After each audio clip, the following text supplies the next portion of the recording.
Jesus is pretty senior in the organization, but what if the big boss upstairs thinks differently from him? Now, we can sometimes think this way about God.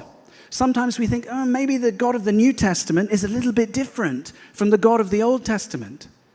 Or sometimes we think, well, maybe Jesus, the Son, is a little bit different from God the Father. Maybe he thinks of us and relates to us differently from God the Son. But when we start to think that way, we may eventually begin to worry.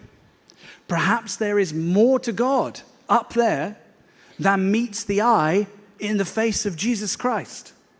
Or perhaps even we might worry, well, though the Son accepts me, maybe the Father will reject me. Jesus is pretty senior in the organization, but what if the big boss upstairs thinks differently from him? Now, all those worries evaporate the moment we realize Jesus is the fullness of the revelation of God.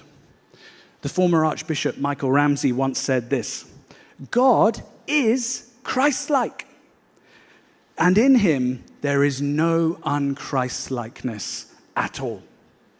If Jesus is fully God, then God is Christ-like. God is like Jesus.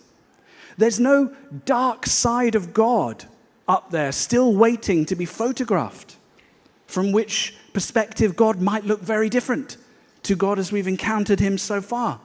If you want to know what God is like, look at Jesus. Read the Gospels. If you want to know whether God loves you and how he feels about you, look at the life of Jesus. Look at the one who gave himself for us. This is God. This is the Father. This is the fullness of revelation of what God is really like.